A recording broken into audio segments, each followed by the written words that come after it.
Friends, मैंने log in कर लिया अपनी government e market place profile पे। सबसे पहले समझेंगे कि किस तरीके से आप लोग सर्च इंजन को यूज कर सकते हो और किस तरीके से अपने प्रोडक्ट की जो रेलिवेंट कैटेगरीज है वो आप लोग सर्च कर सकते हो। ये समझना बहुत जरूरी है, क्योंकि अगर आपको कोई भी प्रोडक्ट ढूंढना है तो तभी आप ढूंढ पाओगे जब आपको पता होगा कि सर्च इंजन किस तरीके से बिहेव करता है। तो ये कुछ उसी तरीके का प्लेटफॉर्म है और कुछ उसी तरीके का सर्च इंजन है जैसे अमेजोन फ्लिपकार्ट का है। अगर कोई भी कीवर्ड आप सर्च यहाँ पे करते हो तो सॉफ्टवेयर आपको रिजल्ट देता है। तो जैसे मैं अगर सोफा वर्ड टाइप करता हूँ तो सॉफ्टवेयर क्या कर रहा है, सोफा से रिलेटेड जितनी भी कैटेगरीज हैं मुझे यहाँ पे सजेस्ट कर रहा है। ये एरो से आगे का जो नेम है वो कैटेगरी का नेम है।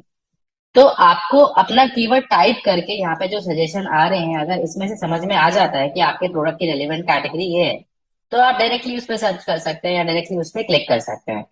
बट आपको नहीं समझ में आ रहा कि आपके प्रोडक्ट की रेलेवेंट कैटेगरी कौन सी है, तो सिंपली आपका जो भी कीवर्ड है या फिर जो भी नॉमेनक्लेचर है उसे आप टाइप करिए और उसे एंटर कर दीजिए। एंटर करने के बाद सॉफ्टवेयर क्या करता है, आपका काम थोड़ा और इजी कर देता है और आपको उस कैटेगरी को क्लासिफिकेशन के रूप में दिखा देता है कि आप जो प्रोडक्ट सर्च कर रहे हैं या फिर जो भी कीवर्ड सर्च कर रहे हैं वो इन इन कैटेगरीज में अवेलेबल है। तो जिस भी कैटेगरी से रिलेटेड आपको सर्च चाहिए तो वहां पे आपका यहाँ पे काम इजी हो जाता है, आप उस कैटेगरी को ओपन कर सकते हो। अभी भी समझ में नहीं आ रहा तो एक एक करके आप कर सकते हो, सारी ही कैटेगरीज को ओपन करके देख सकते हो। तो कैटेगरीज को ओपन करने के बाद ना होता क्या है कि जो भी उस कैटेगरी में दूसरे सेलर्स ने प्रोडक्ट अपलोड कर रखे हैं उनकी इमेजेस आपको देखने को मिल जाती है। लेफ्ट हैंड साइड में यहाँ पे स्पेसिफिकेशन है, स्पेसिफिकेशन भी आपको देखने को मिल जाती है और आपको एक बेटर आइडिया हो जाता है कि आपके प्रोडक्ट की कैटेगरी यही वाली है या फिर आपको कोई दूसरी सर्च करनी है। ऐसा पॉसिबल है कि एक ही प्रोडक्ट की मल्टीपल कैटेगरीज हो सकती है। ये भी पॉसिबल है कि एक ही प्रोडक्ट की मल्टीपल जो कैटेगरीज है अलग अलग क्वाड्रेंट्स में हो सकती हैं। जैसे ये वाली जो कैटेगरी है क्वाड्रेंट 3 में है, आप ऊपर ही देख के पता कर सकते हैं। साथ ही साथ दूसरी कैटेगरीज में ओपन करता हूँ तो यहाँ पे आपको क्वाड्रेंट्स का भी पता लगता है और सोफा नाम से मल्टीपल कैटेगरीज यहाँ पे क्रिएट हो रखी है। हालांकि यहाँ पे स्पेसिफिकेशंस जो है अलग अलग होंगी, अलग अलग नेम भी है यहाँ पे, जैसे ये सोफाज एंड काउचीज है, सोफा सेट्स है, सोफा सेट स्टील ट्यूब है। तो मतलब जो भी आपका रिलेवेंट प्रोडक्ट है जिससे रिलेटेड आप सर्च कर रहे थे तो वो आप इस तरीके से सर्च कर सकते हो। जब आप कैटेगरी के अंदर चले जाते हो और आपको इस तरीके से बोल्ड सा नाम देखने को मिलता है तो समझिए आप उस कैटेगरी के अंदर हैं और साथ में आपको क्वाड्रेंट भी देखने को मिलता है। कोई भी प्रोडक्ट आप जेम पे ओपन करते हो ना, या फिर कोई भी प्रोडक्ट आपको कहीं से भी देखने को मिलता है, तो किसी भी प्रोडक्ट को जब आप ओपन करेंगे ना तो हर एक प्रोडक्ट के ऊपर यहाँ पे क्लासिफिकेशन पाथ होता है जहां पे आप देख सकते हो कि उस कैटेगरी में मतलब उस प्रोडक्ट को कौन सी कैटेगरी के अंदर प्लेस किया गया है। जैसे ये प्रोडक्ट है, ये सबसे पहले फर्नीचर एंड फर्निशिंग में गया, उसके बाद commercial and industrial furniture, office furniture, और इसकी जो मेन कैटेगरी है सोफा सेट स्टील ट्यूब जो कि क्वाड्रेंट 3 में है, इस पे आप क्लिक करोगे तो उस कैटेगरी के अंदर आप पहुंच जाओगे। आपने सोफा सेलेक्ट कर लिया, सोफा आपने सर्च कर लिया, आपको रिजल्ट मिल गया। अब आपको सर्च करना है कोई दूसरा प्रोडक्ट, जैसे मुझे सैनिटाइजर करना है तो मैं यहाँ पे सैनिटाइजर वर्ड डालूंगा। सैनिटाइजर मैंने वर्ड डाला तो यहाँ पे मैसेज सॉफ्टवेयर मुझे दे रहा है no product found for your search. कई लोगों को लगता है कि ये जो प्रोडक्ट है जेम पे अवेलेबल नहीं है, तो ऐसा बिल्कुल नहीं है। इसमें मिस्टेक क्या है कि मैं ऑलरेडी सोफा सेट की कैटेगरी के अंदर था और उस कैटेगरी के अंदर मैंने सैनिटाइजर वर्ड को सर्च किया। तो इस कैटेगरी में क्योंकि सैनिटाइजर वर्ड अवेलेबल नहीं होगा, इसीलिए सॉफ्टवेयर ने मुझे दिखा दिया कि जो सैनिटाइजर वर्ड आप ढूंढने की कोशिश कर रहे हो वो इस कैटेगरी में अवेलेबल नहीं है। तो अगर आपको पूरा मार्केट सर्च करना है जहां पे आपको पूरे गवर्नमेंट ई मार्केट प्लेस के रिजल्ट चाहिए, तो आपको क्या करना है, यहाँ पे जाके क्लिक करना है और ऑल कैटेगरी सेलेक्ट करना है और फिर जो भी आपका कीवर्ड है उसे आपको एंटर करके सर्च करना है। तो अब हम देखेंगे कि जो सॉफ्टवेयर है हमें रिजल्ट दे देगा और सैनिटाइजर वर्ड से रिलेटेड जो कैटेगरीज अवेलेबल होंगी वो हमारे सामने ओपन होके आ जाती हैं। तो इस तरीके से आप लोग अपनी कैटेगरीज सर्च कर सकते हैं। थोड़ा सा आपको टाइम देना पड़ेगा, थोड़ा सा आपको डिफरेंट डिफरेंट कीवर्ड्स से सर्च करना पड़ेगा। कभी कभार ऐसा होता है कि जो नाम से आप कैटेगरी सर्च कर रहे होते हैं उस नाम से कैटेगरी अवेलेबल नहीं होती बल्कि दूसरे नाम से होती है। जैसे एक स्मार्टफोन को सेल भी बोला जाता है, फोन भी बोला जाता है, स्मार्टफोन भी बोला जाता है, मोबाइल फोन भी बोला जाता है। तो ऐसा पॉसिबल है कि आप किसी और कीवर्ड से सर्च कर रहे हो और जेम पे किसी और कीवर्ड से वो कैटेगरी अवेलेबल हो। तो ट्राई करिए कि जितने भी उसके ऑल्टरनेटिव्स हो सकते हैं सबको आप एक एक करके सर्च करके देख सकते हैं। दूसरा ऑप्शन यहाँ पे एक बहुत ही अच्छा दिया हुआ है। यहाँ पे ना लेफ्ट हैंड साइड पे आप देखेंगे या फिर जब आप लॉग इन करते हैं जेम पे, तो सर्च इंजन के साथ में यहाँ पे ब्राउज का ऑप्शन है। ब्राउज पे आप जाएंगे तो यहाँ पे ब्राउज ऑल कैटेगरीज का ऑप्शन आता है। ब्राउज ऑल कैटेगरीज पे अगर जब आप जाते हैं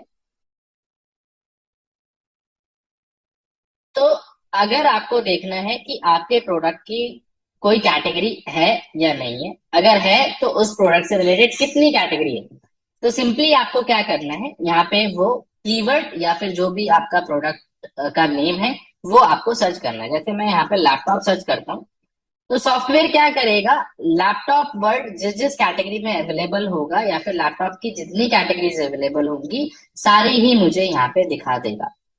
तो जैसे यहाँ पे मेरे सामने 9 कैटेगरीज ओपन होगी जिसमें लैपटॉप वर्ड आ रहा है। तो आप अपने अपने प्रोडक्ट के अकॉर्डिंग यहाँ पे सर्च करके देख सकते हैं। यहाँ पे ऑप्शन आता है डाउनलोड ऑल कैटेगरीज का।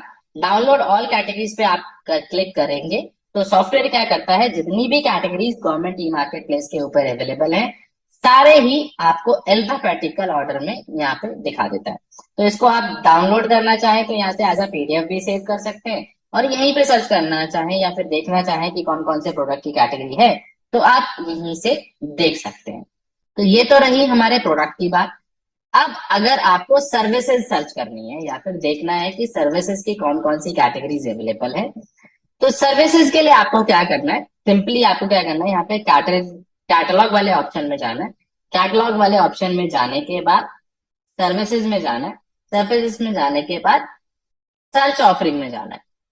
सर्च ऑफरिंग में जाने के बाद जिस भी सर्विसेज से रिलेटेड आप कैटेगरी सर्च कर रहे हो यहाँ पे आप टाइप करोगे। जैसे मुझे देखना है कि मैन पावर से रिलेटेड कितनी कैटेगरीज है, तो जब मैं यहाँ पे मैन पावर डालता हूँ तो मैन पावर वर्ड जिस जिस कैटेगरी में अवेलेबल होगा सॉफ्टवेयर मुझे यहाँ पे दिखा रहा है। तो आप चेक कर सकते हो कि उस कीवर्ड से रिलेटेड कितनी कैटेगरीज अवेलेबल है। प्रोडक्ट है चाहे सर्विसेज है, ऐड आप वही कर पाओगे जिसकी कैटेगरी अवेलेबल है। जैसे मैं अगर ट्यूशन सर्विसेज यहाँ पे टाइप करूं तो जब मैं ट्यूशन टाइप कर रहा हूँ तो ट्यूशन से रिलेटेड कोई भी कैटेगरी सॉफ्टवेयर मुझे सजेस्ट नहीं कर रहा। इसका मतलब वो कैटेगरी जेम पे अवेलेबल नहीं है। अगर कैटेगरी अवेलेबल नहीं है तो मैं उसको लिस्ट ही नहीं कर सकता, मैं अपनी ऑफरिंग उस कैटेगरी में दे ही नहीं सकता। तो इस तरीके से आप लोग कैटेगरीज भी देख सकते हैं कि सर्विसेज में कौन कौन सी कैटेगरीज अवेलेबल है। नॉर्मली यहाँ पे मार्केट में जाने के बाद ना यहाँ पे भी ऑप्शन आता है, आप मार्केट पे क्लिक करेंगे तो ड्रॉप डाउन आता है सर्विसेज का, यहाँ पे भी जाके आप सर्च कर सकते हैं तो सेम ही पेज पे सॉफ्टवेयर आपको ले जाता है। दोनों ही तरीके से सेम ही रिजल्ट है, आप सर्च कर सकते हैं। लेफ्ट हैंड साइड में जब आप जाते हैं, जब ये सर्च इंजन खुलता है आपके सामने, ब्राउज पे आप जाएंगे तो यहाँ पे और भी ऑप्शंस दिए गए हैं कि जहाँ पे आप ब्राउज ऑल प्रोडक्ट्स कर सकते हैं, ब्राउज ऑल सर्विसेज कर सकते हैं। तो आप अपनी रिक्वायरमेंट के अकॉर्डिंग इन ऑप्शंस को एक्सप्लोर करके देख सकते हैं कि क्या क्या इसमें फंक्शनैलिटी दी गई है। एक ऑप्शन यहाँ पे दिया गया है ब्राउज ऑल ब्रांड का।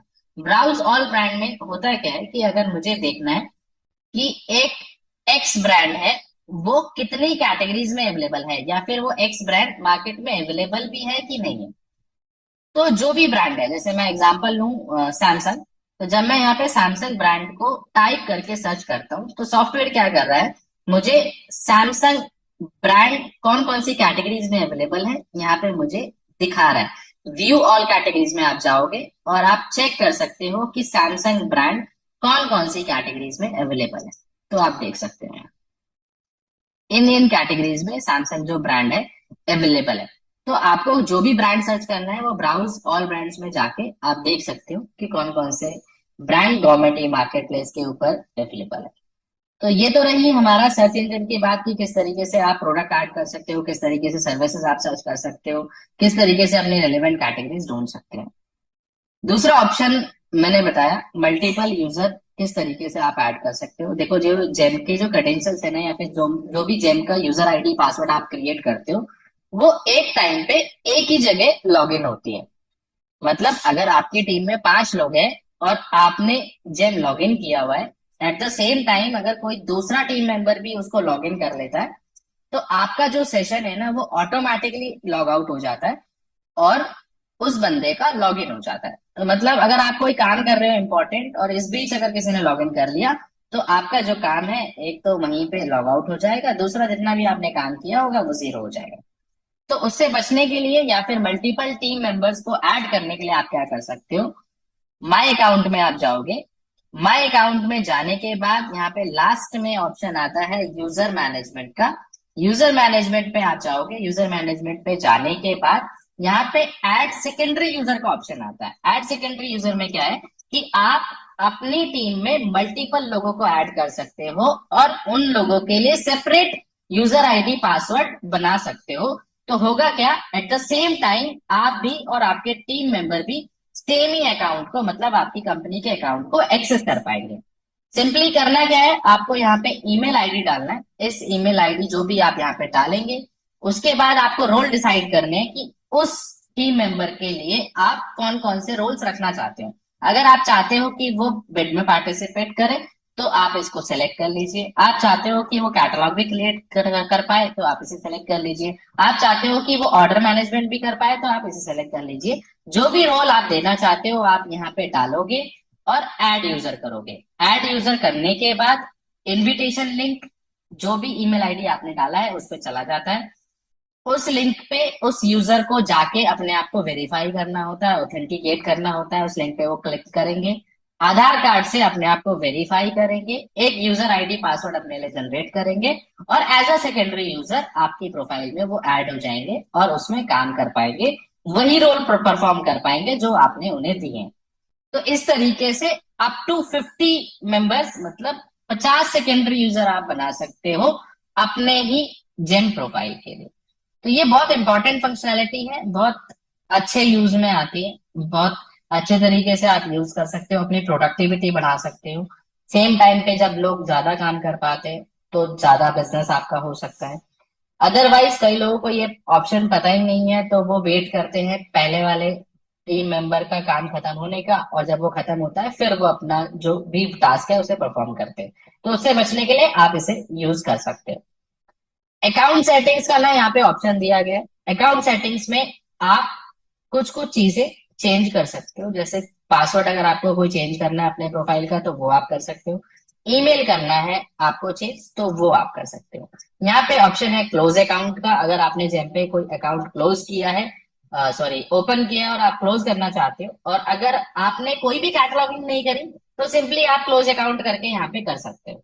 बट अगर आपने कोई कैटलॉग क्रिएट करा है तो आप क्लोज अकाउंट नहीं कर सकते, आपको जेम टीम को मेल करना पड़ेगा, तब आपका जो अकाउंट है पीछे से जेम टीम क्लोज करती है। तो ये फंक्शनैलिटीज है छोटी छोटी जिनका आप यूज करके अपनी प्रोडक्टिविटी जो है गवर्नमेंट ई मार्केट प्लेस पे इंक्रीज कर सकते हैं।